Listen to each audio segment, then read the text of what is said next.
안녕하십니까?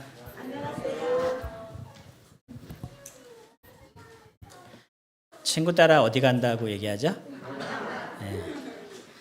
친구 따라 이문동교회 왔습니다. 두 청년이, 학생들이.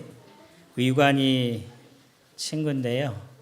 우리 처음은 아니고 두 번째 온 건데 우리 그래도 환영을 좀 해주면 참 좋을 것 같습니다. 우리 한 친구는 영동교회를 출석하고 있는데 우리 교회로 오려고 자꾸 생각하고 있는 것 같고요. 한 친구는 석계교회인데 거의 이현민 목사님 아들입니다.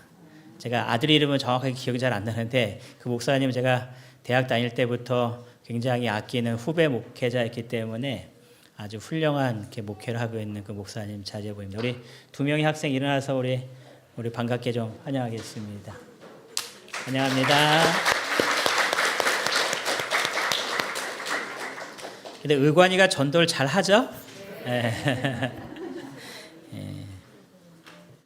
오늘은 사도행전 두 번째 시간으로요. 성령이 임하는 사람들이라는 제목으로 사도행전 2장 1절부터 4절까지에 있는 말씀을 중심으로 해서 좀 살펴보도록 하겠습니다. 다 같이 사도행전 2장 1절부터 4절까지에 있는 말씀을 제가 같이 읽도록 하겠습니다.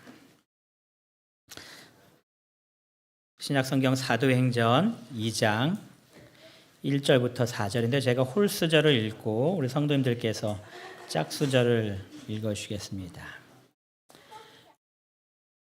오순절날이 이미 이름에 그들이 다 같이 한 곳에 모였더니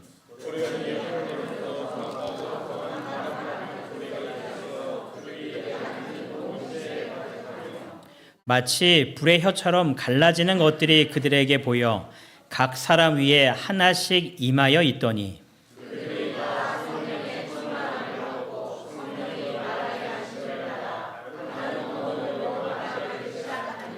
아멘. 초대교회의 오순절날 성령이 임하는 그 장면을 이렇게 기록한 성경절입니다. 예수님께서 이러한 일들이 제자들에게 있기를 바라시는 마음으로 사도행전 1장 4절에 예수님께서 분부하십니다. 이 분부란 말은 명령하다라는 말의 뜻을 가지고 있습니다. 명령한 겁니다. 두 가지를 명령했습니다. 첫 번째는 뭐라고 명령하셨어요? 예루살렘을 떠나지 말라. 이것이 첫 번째 명령이었습니다. 그리고 두 번째, 아버지께서 약속하신 것을 기다리라. 그래서 그들이 예수님께서 승천하신 이후에 다른 곳으로 가지 않고 예루살렘으로 돌아옵니다. 예수님께서 왜 예루살렘을 떠나지 말라고 말씀하셨을까? 분명한 큰 의미가 있기 때문에 도대체 예수님께서 왜 이 예루살렘이라는 곳을 제자들이 떠나지 말게 하셨는지를 찾아보니까 이러한 의미가 좀 있었습니다.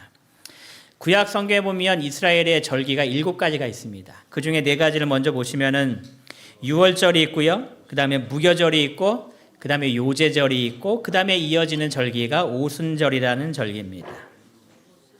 이 유월절과 무교절과 요제절은 1월 14일, 15일, 16일 이렇게 연달아 이루어지는 그 날입니다. 유월절은 예수님께서 십자가의 죽으심을 상징했습니다. 그리고 무교절은 예수님께서 무덤에 계셨고 요제절은 예수님께서 부활하심을 상징하는 의미를 가지고 있었습니다. 그리고 오순절은 우리가 다 아시는 대로 성령이 부어지며 성령의 역사가 임하는 그 날을 우리가 오순절로 이해하고 있는데 요제절과 오순절까지 며칠 걸릴까요? 오순절을 다른 말로 뭐라 불렀냐면 77절을 불렀습니다. 77절. 그리고 오순도 뭘 얘기하는 거예요? 50이라는 이야기입니다. 그래서 이 요제절부터 오순절까지의 그 날짜가 며칠 걸리냐면 50일이 걸리는 겁니다. 그래서 이 요제절 다음에 이 오순절까지의 50일의 시간이 있는데 여러분 성경에 보면은 예수님께서 부활하신 이후에 제자들과 함께 시간을 보내셨습니다. 며칠을 보내셨을까요? 40일을 보내셨어요. 그렇죠? 그러니까 예수님께서 이제 부활하셔서 하늘로 승천하시기 전까지 40일 동안 제자들과 함께 시간을 보냈습니다. 요제절 이후에 지금 40일이 지나갔다라는 이야기입니다. 그럼 이제 오순절이 다가오고 있는데 며칠 지나면 오순절이 오는 거예요? 10일 지나면 이제 오순절인 겁니다.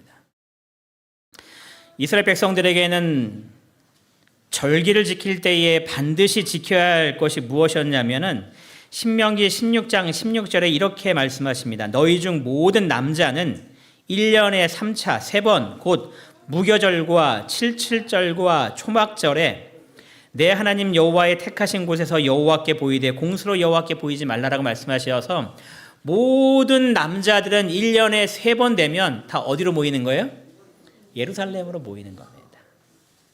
그래서 이 세 절기가 되면 그들이 어디에 있든지 다 예루살렘으로 향하여 다 모이기 시작하는 겁니다.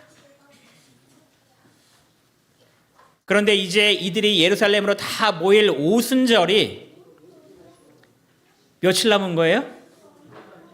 열흘 남은 겁니다. 예수님께서 제자들에게 예루살렘을 떠나지 말라고 한 이유는 오순절이 다가오기 때문이었습니다. 사도행전 2장 1절에 오순절이 이미 이뤘다라고 말하면서 이제 오순절에 대해서 기록하는데 그때의 5절에 보니까 그때의 경건한 유대인들이 천하 각국으로부터 와서 예루살렘에 머물렀다라고 이야기합니다. 경건한 유대인들이 정말 믿음대로 살려고 하는 유대인들이 천하 각국에서 예루살렘으로 모이기 시작한 겁니다. 얼마나 많은 지역에서 모였는가 이 사도행전의 기록을 어떤 한 사람의 지도를 통해서 이렇게 그려놨어요. 크레타, 리비아, 애굽, 그다음 바데, 엘람, 갑바도기냐, 본도 여러 지역에서 경건한 유대인들이 이렇게 모이기 시작한 겁니다. 얼마나 많은 사람들이 모였겠습니까? 하나님의 명령대로 1년에 3번씩 이 오순절이 되면 반드시 모여야 되기 때문에 각국에 있는 많은 경건한 유대인들이 이곳에 모여서 이 절기를 지금 지키려고 있는 겁니다. 여러분, 전도하기 좋은 기회일까요? 이거보다 더 전도하기 좋은 기회가 어디 있겠습니까? 전국에 있는 유대인들이 다 모인 겁니다. 이들이 복음을 듣고 이제 각 지역에 가서 이 복음을 전파할 때에 이 예언의 신의 말씀을 보면은 제자들이 땅 끝까지 갈 수는 없었지만 대신 누가 가는 거예요? 천하 각국에서 모여드는 이 유대인들이 복음을 들고 자기 지역에 들어가서 복음을 전하는 일이 벌어지는 겁니다. 땅 끝까지 제자들은 못 갔지만 이들을 통하여서 복음이 온 세상에 증거되는 놀라운 일들이 이제 예루살렘을 통하여서 이루어지는 겁니다. 예수님께서 왜 예루살렘을 떠나지 말라고 말씀하시는가? 그 이유는 바로 복음을 위해서 전 세계 사람들이 몰려들 것이기 때문에 다른 곳에 가지 말고 이곳에서 복음을 전하기 시작해라라고 제자들에게 명령하신 겁니다. 제자들은 그 의미를 이해하지 못했지만 어쨌든 예루살렘에 머물러서 그들이 열심히 기도하는 가운데에 권능을 받았다라고 이야기합니다. 그리고 그 사람들이 복음을 받아들이는 놀라운 일들이 벌어집니다. 근데 여러분, 천하 각국에서 모였다는 의미에는 또 어떤 의미를 가지고 있냐면 이 사람들은 언어가 다른 언어로 바뀌어 있다는 이야기입니다. 제가 고려인을 만나본 적이 있고 그 다음에 조선족들을 만나본 적이 있습니다. 그러면서 이 두 사람들의 차이점을 좀 이렇게 이야기했는데 뭐냐면 조선족은 중국으로 가 있는 우리 독립운동을 하면서 가신 그 분들이잖아요. 그리고 고려인들은 러시아의 여러 가지 전철이나 해서 이렇게 끌려간 그 사람들입니다. 다 우리 한민족인데 조선족들은 한국말을 가능한 사용합니다. 그래서 2대, 3대 지나가도 그 사람들이 한국말을 많이 해요. 그런데 고려인들은 3대만 넘어가면 한국말을 못합니다.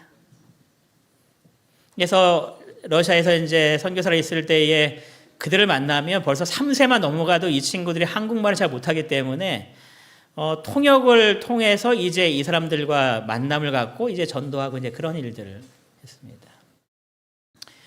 이미 3세, 4대가 넘어가면서 천하 각국에서 모인 유대인들 가운데에 언어를 잊어버린 유대인들이 많은 겁니다. 자기가 살고 있는 지역의 언어만 사용할 줄 아는 유대인들이 절기를 지키기 위해서 이곳에 모인 겁니다. 이제 사도들이 복음을 전해야 되는데 문제는 이겁니다. 언어가 달라진 겁니다. 영광이가 천명 선교사를 이렇게 지원하기 위하여 지금 준비를 하고 있어요. 그러면서 이제 통해서 들으니 이 영어가 큰 부담이 된다라는 이야기를 들었어요. 제자들에게도 똑같은 일이 벌어진 겁니다. 복음을 전해야 되는데 언어가 다른 사람들입니다. 그때에 어떤 일이 벌어지는가? 다 같이 사도행전 2장 4절에 있는 말씀을 다시 한번 성경을 통해서 좀 볼게요. 2장 4절에 보니까 이렇게 기록합니다. 그들이 다 성령의 충만함을 받았습니다. 그리고 그 다음에 일어난 일을 보니까 성령의 말하게 하심을 따라 어떤 일들이 벌어졌어요? 다른 언어들로 말하기를 시작합니다. 지금 제자들이 이 언어를 공부해서 열심히 연수를 한 이후에 이제 회화 능력이 가능해진 그런 상태에서 다른 언어를 얘기했다라고 성경은 이야기하지 않고 그들의 마음속에 성령의 충만함을 받고 그들에게 복음을 증거하려고 할 때에 누가 말하게 하셨다고요? 성령이 말하게 하셨습니다. 그러니까 내가 나의 언어로 얘기하고 있는데 그 언어가 어떻게 되기 시작하는 거예요? 다른 언어로 말하기 시작하면서 그들에게 복음을 전하는 겁니다. 그래서 사도행전 2장 읽어보시면 이 사람들이 복음을 들을 때에 다 놀라는 겁니다. 우리가 우리 지역에서 온 언어로 복음을 듣고 있는 것이 너무나 희한하기 때문에 그들이 이 지역에서 온 사람, 저쪽 지역에서 온 사람, 저 멀리서 온 사람 다 각각 얘기하기를 지금 내가 살고 있는 언어로 내가 복음을 듣고 있다라고 막 놀라는 그런 일들이 사도행전 2장에 벌어지는 겁니다. 그래서 사도행전은 이것을 이렇게 기록합니다. 언어의 다양성은 복음 선포에 큰 장애가 되었다. 그리하여 하나님께서는 이적적인 방법으로 사도들의 부족함을 뭐 해주셨다고요? 채워주셨다. 그들이 복음을 전하고 싶었는데 언어의 한계를 느낀 겁니다. 하지만 그들이 기도하는 가운데 복음을 전하려고 할 때에 하나님께서 그들의 부족함을 다 채워주신 겁니다. 성령께서는 그들이 홀로로는 일생 동안에도 이룰 수 없었던 일을 그들을 위해 해주셨다. 영광이가 걱정할 필요가 있을까요? 정말 내 마음속에 복음을 전하기 위한 뜨거운 열정 가운데 간절히 기도할 때에 성령님이 임했을 때에 벌어지는 놀라운 일들입니다. 그것이 권능이라고 표현한 겁니다. 내가 할 수 없는 것들을 하나님께서 이루어 주시는 그 능력을 받기 시작하는 겁니다. 베드로가 복음을 전할 때 또 어떠한 권능을 받게 되었는가? 다 같이 사도행전 2장 37절을 좀 찾아보시겠습니다. 사도행전 2장 37절 다 같이 읽어보겠습니다. 시작. 그들이 이 말을 듣고 마음에 찔려 베드로와 다른 사도들에게 물어 이르되 형제들아 우리가 어찌할꼬 하거늘. 베드로가 전하는 또 사도들이 전하는 이 복음의 말씀을 듣습니다. 그 다음에 어떤 일이 발생해요? 마음이 찔렸다는 겁니다. 왜 찔렸을까요? 자신들이 그 말씀을 듣고 있는 순간 자신들의 하고 있는 삶의 모습이 잘못되었다라는 것을 그들이 깨닫기 시작하는 겁니다. 그래서 다른 말로 그 말은 그의 마음속에 자신의 부족함을 깨닫고 회개하는 마음이 그들의 마음 가운데 일어난 겁니다. 여러분, 말씀을 들을 때에 마음이 찔리는 것은 좋은 일일까요? 나쁜 일일까요? 좋은 일입니다. 여러분들이 말씀을 깨닫고 말씀 가운데 내 잘못의 부족을 깨닫기 시작할 때 마음이 찔리기 시작하는 겁니다. 내가 이렇게 살면 안 되는구나 하는 것을 그들이 생각하기 시작하는 겁니다. 회개의 마음이 그의 마음 가운데 막 일어나기 시작하는 겁니다. 베드로가 복음을 전했을 때에 그 베드로의 말을 듣던 유대인들의 마음 속에 생기는 현상이었습니다. 내가 이렇게 살면 안 되는구나 하는 그런 깨달음이었습니다. 그리고 그들이 그 깨달음 속에서 내가 그러면 어떻게 살아야 할까라고 고민하면서 형제들에게 뭐라고 물어본 거예요? 우리가 어찌해야 합니까? 라고 물어본 겁니다. 그럼 내가 이제 어떻게 살아야 합니까? 라고 그들이 자신의 삶 속에서 말씀에 순종하고자 반응하기 시작하는 겁니다. 이것을 바로 회심의 역사라고 이야기하는 겁니다. 그의 마음속에 깊은 자신의 잘못된 죄악된 삶의 모습에 대한 깨달음이 시작됩니다. 그리고 내가 어떻게 살아야 될지 결심하는 그러한 모습이 회심의 역사로 나타나는 놀라운 역사가 지금 이곳에 일어난 겁니다. 여러분, 베드로의 말이 정말 논리적이고 유창하고 사람들이 들으면 감동을 받을 만한 그런 명연설가였을까요? 그래서 이렇게 복음을 전하니까 듣는 사람들이 다 말씀을 들으면서 마음속에 깊은 깨달음을 얻을 수 있는 그러한 놀라운 지금 설교가 베드로의 입술을 통해서 전달되고 있는 건가요? 분명히 아니라는 걸 압니다. 그래서 도대체 이런 일이 어떻게 일어나게 되었는가?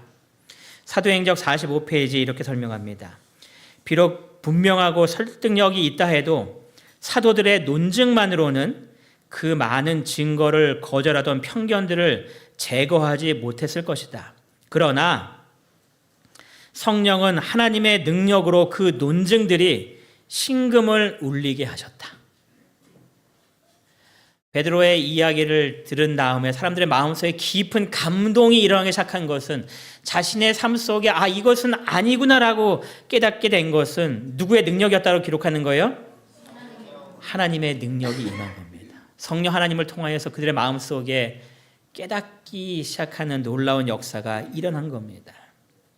여러분, 전도는 누가 하는 걸까요? 내가 하는 것이 아니라는 겁니다. 내가 막 무언가를 말할 때에 내가 논리적으로 말하고 내가 감동적으로 전하고 내가 무언가를 잘 준비했기 때문에 그 사람들이 감동을 받고 회개하고 회심의 역사가 일어나는 것이 아니라는 겁니다. 물론 그렇게 하실 수도 있습니다. 몇 사람에게 하실 수는 있습니다. 하지만 놀라운 이 역사는 성령 하나님께서 임하실 때의 놀라움의 역사로 우리 앞에 벌어지기 시작한다는 겁니다. 전혀 변하지 않을 것 같던 사람들이 어떻게 시작하는 거예요? 깨닫고 변하기 시작하는 겁니다. 그것은 성령의 역사라고 분명히 이야기하는 겁니다. 설교자의 말에 함께하였던 능력이, 그러니까 베드로가 말씀을 증거할 때에 그냥 베드로가 이야기하는 것이 아니라 성령의 능력이 그 말과 함께하였다고 기록한 겁니다. 그러면서 예수가 과연 메시아셨다는 것을 듣는 사람들이 확신하기 시작하는 겁니다. 이러한 역사는 바로 성령의 권능이 그 말씀 가운데 함께 하셨기 때문에 일어나는 일입니다. 여러분이 복음을 증거하기 위하여서 이러한 능력의 역사가 임했을 때에 여러분이 전하는 단순한 그 기별을 통하여 사람들의 마음속에 감동이 있기 시작하는 겁니다. 왜냐하면 내가 전하는 것이 아니라 성령 하나님의 놀라운 역사가 나를 통하여 그들의 마음속에 임하기 시작하기 때문에 그렇습니다. 여러분, 내 자신이 부족하다고 나는 할 수 없다라고 생각하실 필요성이 전혀 없는 겁니다.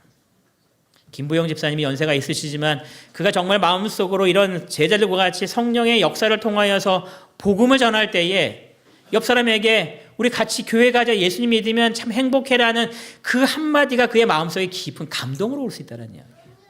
그래서 그가 교회를 같이 오는 겁니다. 우리가 어찌할꼬 물어보면서 주 예수 그리스도를 개인의 구주로 받아들이는 놀라운 역사가 일어난다는 겁니다. 여러분이 유창한 언어로 얘기하시는 그 자체가 중요한 것이 아니라 무엇이 중요한 거예요? 성령의 권능이 임하는 역사가 중요한 겁니다. 얼마나 많은 사람들이 감동을 받고 주님께 나왔을까요? 우리가 아시는 대로 사도행전 2장 41절에 보면은 이 말을 받은 사람들이 침례를 받았는데 이날의 신도의 수가 얼마나 더했다고요?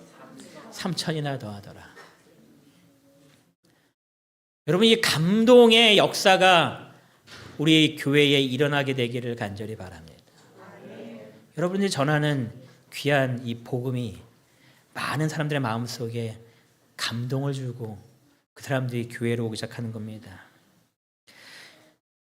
그런데 이런 일을 할 수 있는 사람의 특징을 사도행전은 또 이렇게 기록합니다. 제자들은 엄청난 영혼 구원의 수확을 보고 놀랐습니다. 이 사람들도 놀랐다고 기록해요. 정말 수많은 사람들이 침례를 받고 주님께 영접하는 모습을 보면서 자기들도 생각해보지 못했던 일이 지금 벌어지기 시작한 겁니다. 그동안 말씀을 받아들이지 않고 거부했던 사람들이 막 다 받아들이고 주님께 오는 모습을 보면서 그들도 놀란 겁니다. 또 몹시 기뻐하였다. 그들은 이 놀라운 수확을 자신들의 노력의 결과로 여기지 않았다. 이 사람들의 특징입니다. 그들이 놀라운 이런 역사를 보면서 어깨에 힘이 들어가면서 내가 좀 말씀을 잘 준비했지라고 전혀 생각하지 않고 있다는 겁니다. 그래도 내가 좀 이런 일들에 재능이 좀 있어라고 내가 한 결과야 라고 어느 누구도 그렇게 생각하지 않고 있다는 겁니다. 나를 통하여 이루어진 것이 아니라고 그들은 고백하는 겁니다. 이것은 전적으로 하나님의 은혜의 역사가 일어났다는 것에 대해서 그들이 겸손하게 고백하고 있다는 겁니다. 여러분, 내가 무언가를 했기 때문에 내 어깨가 조금씩 힘이 들어간다면 이러한 역사를 이룰 수 없는 사람이라고 분명히 생각하셔야 됩니다. 왜냐하면 이러한 역사는 전적으로 모든 영광을 누구한테 돌릴 때만 일어나는 거예요? 하나님께 돌리는 사람. 제가 예전에 사도행적을 막 읽으면서 어떤 생각을 좀 했냐면 나도 그래도 그런 마음을 가지고 있는데, 그러니까 어려운 사람들을 보면은 측은지심이 막 생기잖아요. 도와주고 싶은 마음. 하나님, 제 마음속에 이렇게 착한 마음이 있는데 이 사도행전에 나오는 것처럼 그 사람들을 정말 내가 도와주고 싶은 마음이 있는데 내가 그 사람의 팔을 붙잡고 또 머리에 손을 얹고 기도할 때에 그 병이 낫는 그 역사가 일어나면 하나님 얼마나 좋을까요? 라고 막 이렇게 막 그런 기도를 했어요. 그런데 한참 동안 있다가 제 마음속에 어떤 생각이 들었냐면, 그렇게 기도했을 때에 그 사람들이 막 벌떡벌떡 일어나는 일들이 벌어지면 수많은 사람들이 더 많이 이렇게 몰려들 거고 더 많이 기도해서 더 많은 일들이 벌어지면 내 어깨가 저 하늘까지 닿겠구나. 왜 내게 그런 일이 벌어지지 않는가라는 것을 깨달았습니다. 우리 마음속에 그런 마음이 존재해요.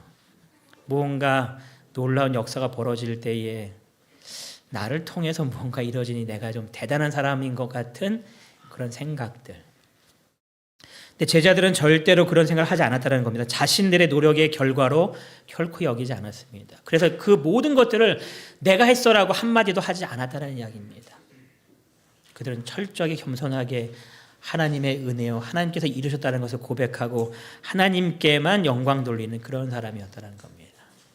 우리 모든 이문동교회 성도님들의 마음속에 이 제자들과 같은 마음을 갖게 되시기를 간절히 기원합니다.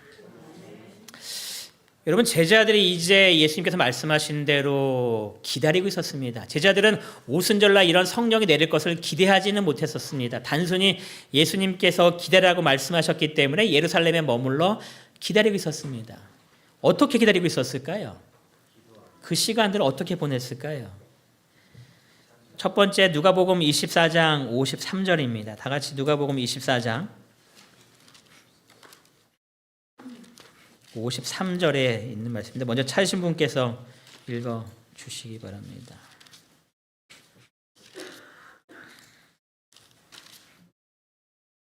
맨 마지막 성경 그 누가복음 챕터 마지막 절입니다. 여기에 보니까 그들이 뭐 했냐면 늘 성전에서 하나님을 찬송하였다라고 이야기합니다. 이 누가복음 24장의 이 말씀은 예수님께서 제자들에게 말씀하시고 승천하신 이후에 제자들이 어떻게 살았는지를 기록한 절입니다. 이 말씀에 보니까 제자들이 예수님의 말씀을 따라 예루살렘에 모여서 그들이 늘 성전에서 하나님을 찬송하였다라고 이야기합니다. 늘이라고 해서 매일매일 하루 종일 그곳에만 있었다라고 생각하실 필요성은 없습니다. 그가 할 수 있는 그 시간에 항상 그곳에 가서 주님께 찬송했다라는 이야기를 하고 있는 겁니다. 사도행전 2장 46절에 보면 성령을 받은 사람은 어떻게 살았는지를 기록합니다. 사도행전 2장 46절을 우리 먼저 찾으신 분께서 또 읽어주시기 바랍니다. 사도행전 2장 46절, 성령을 받은 사람들이, 복음을 받아들인 사람들이 했던 삶의 모습입니다.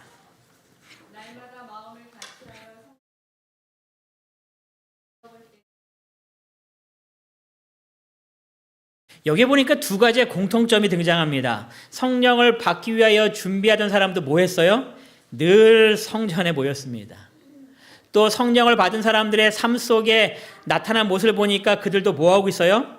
성전에 모이기를 힘쓰고 있습니다. 제자들은 어떻게 기다리고 있었는가의 모습을 보면 그들은 항상 성전에 모이기를 힘썼다라고 기록을 하는 겁니다. 여러분, 성전에 모이는 것은 참으로 중요한 일입니다. 하나님의 성전입니다. 하나님께서 임하시는 그 장소입니다. 그곳에서 하나님을 만나기 위하여 성전을 사모하고 이 성전에 모여서 기도하는 그 모습은 다른 곳에 모이는 것과는 좀 다르다는 겁니다. 구별된 곳입니다.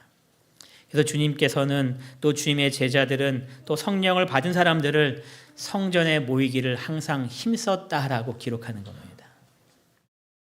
히브리 10장 25절에 보니까 이런 말씀을 합니다. 모이기를 패하는 어떤 사람들의 습관과 같이 하지 말고 오직 권하여 그날이 가까움을 볼수록 더 그리하자. 여러분, 그날이 가까움을 볼수록 이 그날이 가깝다라는 말이 무슨 말일까요? 예수님께서 재림하실 때가 가까웠다. 그 말을 이야기하는 겁니다. 그날은 예수님의 재림의 날을 이야기하는 겁니다.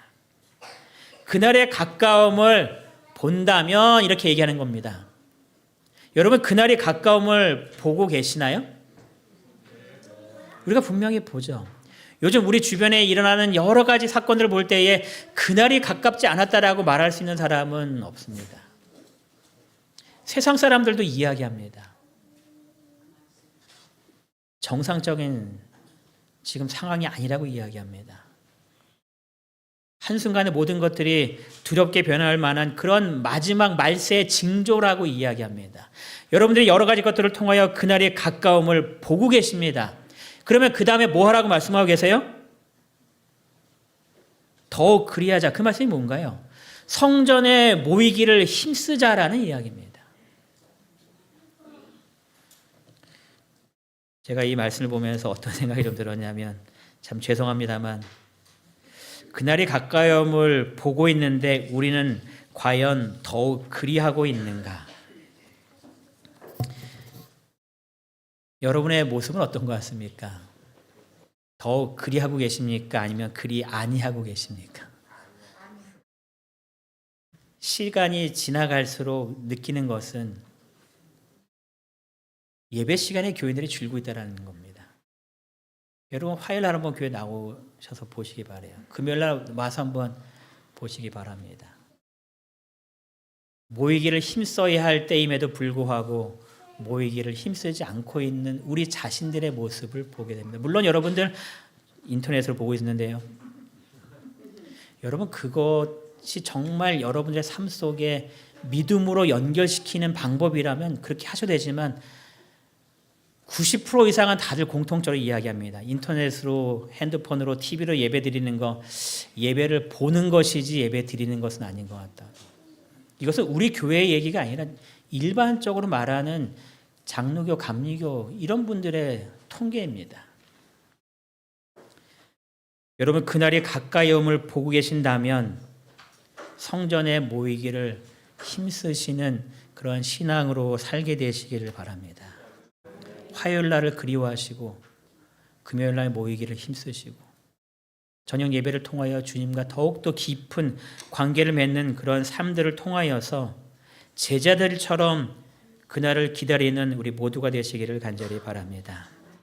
두 번째, 제자들은 어떻게 기다리고 있었을까? 이 부분은 아까 시우리 아버님께서 말씀하신 대로 사도행전 1장 14절에 보니까 더불어 마음을 같이하여 오로지 뭐 했어요? 기도에 힘썼다라고 기록합니다. 두 번째, 제자들의 이 기다리는 모습은 기도에 힘쓰는 모습이었습니다. 여러분, 기도에 힘썼다라는 이 말은 어떠한 표현인가 하냐면은 전념했다, 집중했다 그 뜻입니다. 그들이 기도를 집중한 겁니다. 다른 말로 어떤 사람이 이렇게 말합니다. 그들은 기도하되 한두 번으로 그치지 않고 지속적으로 기도했습니다. 이렇게 얘기합니다. 한두 번 기도하다가 이제 기도했으니까 됐지라는 것이 아니라 성령 하나님께서 내게 임하시기까지 간절한 마음으로 끊임없이 그들이 계속해서 기도했다라고 이야기하는 겁니다. 이것은 중언부언과 다릅니다. 중언부언은 믿지 못하기 때문에 반복하는 것이지만 우리는 믿고 주님의 약속이 이루어지기를 간절히 바라는 마음으로 날마다 간절히 주님 앞에 기도하는 겁니다. 주님께서 약속하신 그 성령 하나님의 역사가 내 삶 가운데 임하도록. 이 힘썼다라는 이 말은 의례적으로 하는 기도가 아니라 간절하게 하는 기도다라고 말합니다. 우리가 의례적으로 하루에 3번씩 아침밥 먹을 때, 점심밥 먹을 때, 저녁밥 먹을 때 하나님하고 기도하는 그런 형식적이고 아무런 생각 없는 그런 기도 말고 정말 주님과 개인적으로 만나는 그러한 간절한 기도를 드리고 있었다라는 그런 이야기입니다. 그랬을 때에 이 제자들의 삶 속에 놀라운 일이 벌어진 겁니다. 아침에 10분 선교회 때 전장로님이 얘기하신 소그룹별 기도회라는 좀 특별한 시간을 전도회를 앞두고 좀 하려고 합니다. 9월 한 달 동안 하실 수 있는 소그룹들이 함께 시간을 정하셔서 같은 목적을 가지고 하나님한테 기도에 힘쓰는 일들을 좀 해보려고 합니다. 제자들이 기도에 힘쓰므로 말미암아 성령의 임재를 통하여서 권능을 받고 그들이 복음을 전했던 것처럼 내 자신은 부족하지만 하나님께 간절히 기도했을 때에 하나님께서 내 삶을 통하여서 하나님의 능력의 역사를 이루시는 그 일들을 내가 체험해보는 그런 시간들을 좀 9월 한 달 동안 하려고 합니다. 성도님들의 마음속에 정말 내가 이 시간 동안에는 주님의 사업을 위하여 내가 기도에 힘쓰겠다라고 결심하시는 우리 모두가 되기를 간절히 바랍니다. 제자들이 어떠한 기도를 그렇게 간절히 드렸을까요? 날마다 성전에 모여서 하나님께 간절히 기도했는데 도대체 그들은 어떠한 내용을 가지고 기도했을까요? 첫 번째는 자신을 살피는 기도였다라고 이야기합니다. 사도행전 37편에 기록하기를 이 준비의 날들은 깊이 마음을 살피는 날들이었다. 내 자신이 어떠한 존재인가를 살피는 날이었습니다. 내 자신의 삶 속에 나타난 그러한 하나님의 뜻과 일치하지 아니하는 자신의 모습을 철저하게 주님 앞에 내어놓는 나를 살피는 날이었습니다. 내가 얼마나 이기적인지, 내 마음속에 얼마나 질투가 많은지, 내가 얼마나 세상적인 것을 추구하려는 그런 삶을 살고 있었는지 내 자신을 깊이 살피는 그러한 날이었다라고 이야기합니다. 사도행전 36페이지에서는 제자들은 약속의 성취되기를 기다리면서 참된 회개로 그들의 마음을 겸비하게 하고 그들의 불신을 자복하였다라고 이야기합니다. 철저하게 내 자신을 내려놓고 주님의 뜻을 따르고자 원하는 그러한 기도를 드리는 시간이었다는 겁니다. 내가 얼마나 부족한 사람이었는지를 철저하게 깨달을 수 있는 그러한 기도의 시간을 갖는 겁니다. 여러분이 개인적으로 기도하실 때 가장 열심히 기도하셔야 될 부분이 바로 내 마음을 살피는 기도입니다. 내가 어떠한 사람인가? 내가 스스로 속고 있는 내 자신에 대해서 철저하게 깨달아 알 수 있도록 하나님께 간절히 기도하시는 겁니다. 그때 성령 하나님께서 내가 어떠한 사람인지를 깨닫게 하실 때 회개의 역사가 일어나기 시작하는 겁니다. 포장된 나의 모습 말고 진짜 나의 모습들, 그걸 하나님께서 깨닫게 해주시면서 제자들이 경험했던 그 경험들을 우리가 하게 되는 겁니다. 그러한 결과 이러한 일들을 기록해요. 불화와 최상권을 잡으려는 모든 욕망을 버리고 그들은 그리스도의 교제를 통하여 모두 뭐해졌대요? 친밀해졌다. 나의 부족한 모든 모습들이 다 가려지니까 이제 그들 사이에서 이루어진 모습 중에 하나가 함께 연합하여 하나 되는 역사가 일어나기 시작했다라고 이야기합니다. 그들의 마음은 오직 한 가지 목적을 위해서 이제 모이기 시작하는 겁니다. 또 전도 698페이지에 보니까 이렇게 기록하는데요. 함께 읽겠습니다. 마음을 시작. 마음을 살피고 스스로 반성하는 10일간의 지난 후 청결해지고 하나님께 바쳐진 마음의 성전에 성령께서 들어오실 길이 준비되었다. 여러분, 이들이 예루살렘에 모여서 철저하게 기도하는 이 10일의 시간은 어떠한 시간이었냐면 성령 하나님께서 내 안에 들어오실 수 있는 길이 준비되는 시간이었다는 겁니다. 성령 하나님께서 이제 내 마음속에 오셔서 권능의 역사를 하실 텐데 내가 아직 준비되지 못했기 때문에 나를 준비하는 시간이 바로 이 10일의 시간들이었다는 겁니다. 우리가 9월달 한 달 동안 기도하는 시간이 이러한 시간이 되기를 간절히 바랍니다. 성령 하나님께서 우리에게 임하시길 원하시는데 내가 하나님의 임재가 가능해질 수 있는 그런 사람으로 준비되는 그러한 시간, 하나님께 바쳐진 마음의 성전이 될 수 있는 그런 우리 모두가 되시기를 간절히 바랍니다. 제자들은 어떻게 어떤 기도를 드렸을까? 두 번째 기도는 복음 사업에 적합한 사람이 되기를 기도했습니다. 내 자신에 대해서 철저하게 기도한 다음에 두 번째 기도의 모습은 복음을 이제 전할 건데 내가 복음 사업을 할 수 있는 그런 적합한 사람이 될 수 있도록 그들이 기도한 겁니다. 여러분이 이 단계를 똑같이 따라 하시기 바랍니다. 사도행전 37페이지에 그래서 뭐라고 기록하고 있냐면 제자들은 영적인 필요를 느끼고서 저희를 영혼 구원 사업에 적합하게 해줄 거룩한 정렬을 달라고 주께 부르짖었다라고 해요. 부르짖은 겁니다. 복음 사업을 내가 해야 되는데 영혼 구원을 할 수 있는 적합한 모습이 될 수 있도록 내 자신을 변화시켜 달라고 그들이 기도하기 시작한 겁니다. 때때로 내 모습이 영혼 구원 사업에 적합하지 않을 때도 있다라는 겁니다. 나의 모습 가운데에 영혼 구원 사업을 하기에 좀 적절해 보이지 않는 그런 모습이 있을 수도 있다라는 이야기입니다. 이 부분을 위해서 주님 앞에 기도하는 겁니다. 하나님, 내가 영혼 구원 사업에 적합한 사람이 될 수 있도록 내 안에 부족한 모습이 있으면 변화시켜 주시고 내게 필요한 부분이 있으면 하나님께서 그 능력을 채워주셔서 영혼 구원 사업에 적합한 사람의 모습으로 사람들 앞에 섰을 때에 모든 사람이 하나님께 영광 돌릴 수 있는 그러한 모습이 될 수 있게 해달라고 간절히 기도할 때에 하나님께서 여러분들을 제자들을 변화시켜 주신 것처럼 그렇게 여러분들을 변화시켜 주신다는 겁니다. 그래서 그들은 이렇게 좀 구체적으로 기도했습니다. 같이 읽겠습니다. 제자들은 시작. 제자들은 사람들을 만나기에 적합하게 되도록 그리고 매일의 교제에서 죄인들을 그리스도께 인도할 수 있는 말을 할 수 있도록 매우 열렬히 기도하였다. 이 기도가 우리들의 매일의 기도가 되어야 합니다. 사람들을 만나기에 적합한 사람들. 여러 가지 모습이 있겠죠. 내 행동 가운데, 내 어떤 생각 가운데에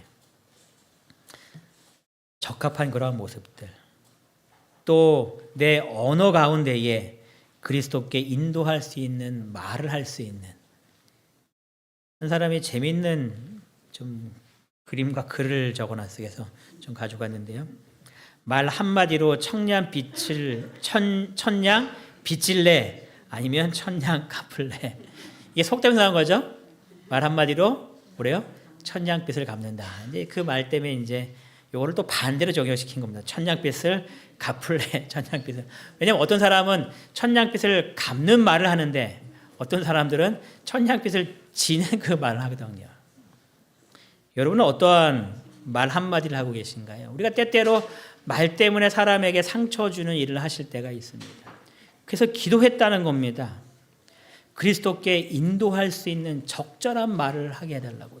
이 말씀이 복음을 잘 전할 수 있는 그런 어떤 복음의 말도 되지만 내 말 가운데 혹시 사람들에게 상처 주는, 그래서 이 말 때문에 사람들을 교회로 인도하지 못하는, 혹 말 때문에 사람들을 교회로부터 떨어져 나가게 만드는 그런 일이 일어나지 않도록 간절히 기도하는 겁니다. 여러분, 교회에서 말은 상당히 중요하죠. 내 언어가 복음 사업에 적절한 말이 될 수 있도록 정말 간절히 기도하는 겁니다. 그래서 우리들이 함께 언어를 나눌 때에 그 언어 속에 무엇을 느껴야 돼요? 다들 행복과 사랑과 기쁨을 느껴야겠죠. 그 언어를 들을 때마다 스트레스를 받고 마음속에 소외감을 받고 그러한 모습들이 아니라 이 언어를 통해 서로 사랑하고 아끼고 감싸주고 행복을 느낄 수 있는 그런 모습으로 우리의 언어가 다 바뀌어야겠죠. 여러분의 언어가 그렇지 않다면 제자들처럼 매우 열렬히 기도하시기 바랍니다. 기도하지도 않으면서 이렇게 안 되라고 얘기하지 마시고 제자들처럼 열렬히 기도하시기 바랍니다. 여러분, 제자들이 열렬히 기도했을 때 사도행전 뭐라고 표현하고 있냐면 이제는 더 이상 무식하지도 교양이 없지도 않았다라고 기록합니다. 그러니까 교양이 없던 사람들이었던 겁니다. 교양이 없은 사람들에게 복음을 전할 때에 사람들을 만나기에 적합하지 않았고 그들의 말하는 것이 적합하지 않았다는 뜻이겠죠. 근데 교양이 있어진 겁니다. 성령 하나님께서 그들을 변화시킨 겁니다. 그들의 모난 부분을 다 깎아주신 거죠. 그들이 변화되기 위해서 간절히 기도했기 때문에 가능한 겁니다. 그냥 가만히 있는데 하나님께서 어느 날 나를 그렇게 만들어주시는 일은 결코 일어나지 않습니다. 누구에게만 일어나는가? 여기에 기록한 대로 매우 열렬히 기도하는 사람. 그런 사람들에게 하나님께서 성령이 임할 수 있는 사람의 모습으로 만들어주시고 그들의 삶 속에서는 오직 한 가지 관심사가 널리 보급되었으며 한 가지 경쟁적인 주제로 모든 다른 문제들은 사라집니다. 이 한 가지 관심사가 뭐였을까요? 한 가지 관심사. 사도행전 45페이지는 이렇게 설명합니다. 그들의 생각은 그리스도로 가득 찼고 그분의 나라를 확장시키는 것이 그들의 목적이었다. 한 가지 관심사가 뭐였어요? 하나님의 나라를 확장시키는 거였습니다. 복음을 전하는 거였습니다. 많은 사람들에게 예수 그리스도를 영접하게 만드는 일이었습니다. 그 일에 모든 것이 집중되었기 때문에 다른 모든 것들이 이제 관심이 없는 겁니다. 그래서 제자들의 모습을 기록하면서 그들의 생각은 그리스도로 가득 찼고 그분의 나라를 확장시키는 것이 그들의 목적이 되었다라고 기록하는 겁니다. 여러분, 이 말이 좀 이렇게 좀 바뀌어야 돼요.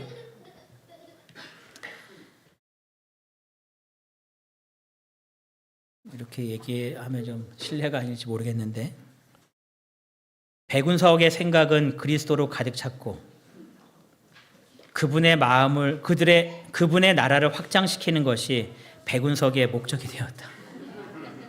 여러분, 이렇게 내 삶 속에 이루어져야 되는 겁니다. 나의 생각은 그리스도로 가득 차게 되는 것이고 하나님의 나라를 확장시키는 것이 누구의 목적이요? 나의 목적이 되는 겁니다. 이것이 교회의 목적입니다. 교회는 그리스도로 가득 차고 그분의 나라를 확장시키는 것이 이문동교회의 목적이 되는 겁니다. 그랬을 때에 우리의 삶의 모습 가운데에 놀라운 역사들이 일어나는 겁니다. 그런데 왜 성령의 역사가 없어 보이는가? 이렇게 설명합니다. 약속의 성취가 기대한 만큼 나타나지 않는다면 마땅히 감사히 여겨야 할 만큼 그 약속을 감사히 여기지 않았기 때문이다. 원한다면 모든 사람이 다 성령의 충만함을 받을 것이다. 그런데 그렇게 충만함을 받지 못한다는 것은 내가 그 약속을 마음속으로 간절히 바라고 있지 않기 때문이다라고 말하는 겁니다. 여러분들이 이 문제를 위하여 정말 그렇게 기도하고 계신다면 성령이 충만하게 임하지 않는 역사는 일어나지 않는다는 겁니다. 이문동교회 성도들의 마음속에 제자들처럼 이 일을 위하여 열렬하게 기도하는 놀라운 역사가 우리의 마음 가운데 이제 일어나게 되기를 간절히 바랍니다. 이 말씀 같이 읽겠습니다. 그들은 시작. 그들은 저희 편에서 아무런 노력도 하지 않으면서 특별한 축복을 받아 변화를 받고 봉사하기에 적합한 때를 고대하고 있다. 마치 감나무 밑에 누워서 감이 떨어지기를 기다리는 그런 신앙을 하고 있다는 이야기입니다. 언젠간 이루어지겠지 그런 일들은 이루어지지 않는다는 겁니다. 그래서 사도행전 55페이지에서는 이렇게 말합니다. 그들은 영적인 권능의 특별한 부으심을 통하여 영혼 구원 사업에 기적적으로 적합하게 될 어떠한 미래를 고대하는 것이 아니라 자신들을 날마다 하나님께 복종시킴으로 그분이 그들을 그분의 사용 목적에 적합한 도구로 만드시게 할 것이다. 날마다 그들은 그들의 활동 범위 안에 있는 봉사의 기회들을 활용한다. 날마다 그들은 그들이 어떤 곳에 있든지 가정에서 어떤 대수롭지 않은 노동을 하거나 유용한 공공 분야에서 일하거나 주님을 증거한다. 내가 현재 있는 곳에서 열심히 봉사할 때에 하나님께서 여러분들을 하나님의 도구로 사용하실 수 있다라고 말하는 겁니다. 여러분 주위를 살펴보시면서 내가 할 수 있는 일들을 열심히 일할 수 있는 그러한 삶을 살게 되시기를 바랍니다. 우리가 해야 할 크고 중요한 일은 무엇인가? 같이 읽겠습니다. 우리가 시작. 우리가 해야 할 크고 중요한 일은 온갖 시기와 적개심을 버리고 한 마음 한 뜻으로 겸비하게 탄원하며 깨어 기다리는 것이다. 우리의 대언자요 머리가 되시는 예수는 오순절에 기도하며 근신하던 자들에게 하셨던 일을 우리를 위하여서도 하시려고 준비하고 계신다. 여러분, 주님께서 분명히 약속하시기를 오순절에 제자들에게 하셨던 일을 누구를 위하여요? 나를 위하여도 하시려고 준비하고 계신다. 나를 위하여도 지금 주님께서 하시려고 성령 하나님을 보내시려고 준비하고 계신다는 이야기입니다. 그럼 이제 누구의 문제예요? 나의 문제인 겁니다. 그래서 나의 포부와 결심입니다. 읽겠습니다. 시작. 신자들의 포부는 그리스도와 같은 품성을 나타내고 그분의 나라를 확장시키기 위하여 수고하는 것이었다. 이것이 나의 포부와 이제 결심이 되어야 되는 겁니다. 그럴 때 하나님께서 준비하신 제자들을 위하여 준비하신 그 놀라운 일들을 나를 위하여 똑같이 준비하셨고 그 일을 이루실 것이라고 이야기하는 겁니다. 여러분 여기 신자들이라는 표현을 전부 다 빼버리시고 나라고 표현하셔야 됩니다. 나의 포부는 그리스도와 같은 품성을 나타내고 그분의 나라를 확장시키기 위하여 수고하는 것이다. 여러분 이것을 매일 마음속으로 외치시고 기도하시면서 이러한 일이 일어나기를 간절히 주님께 기도하게 되시기를 바랍니다. 사도행전 49페이지에서 이렇게 말합니다. 성령의 약속은 어떤 시대나 어떤 족속에 제한되어 있지 않다라고 이야기합니다. 풍성이 임했던 놀라운 역사를 우리 시대에도 이루시겠다라고 말씀하십니다. 아니 그보다 더 놀라운 성령의 역사를 이루시겠다고 말씀하십니다. 그리스도께서는 성령의 거룩한 감화가 세상 끝날까지 그를 따르는 자들과 함께할 것이라고 선언하셨다. 오순절 때부터 지금까지 보혜사 성령은 자신을 주님과 그분의 사업에 온전히 바친 모든 사람과 함께 하셨다라고 약속하고 있습니다. 모든 이문동교회 성도님들의 마음속에 자신을 온전히 주님의 사업에 바치심으로 약속하신 보혜사 성령님께서 함께 하시는 놀라운 은혜의 삶을 사시는, 그래서 복음을 땅끝까지 증거하라고 말씀하신 주님의 증인이 되시는, 권능을 받아서 내가 말할 때 모든 사람들의 마음속에 깊은 회개의 영이 일어나는, 그래서 주님의 전으로 그들이 오기를 간절히 바라는 그러한 일들을 이루시는 모든 이문동교회 성도님들 되시길 바라면서 오늘 말씀을 마치겠습니다.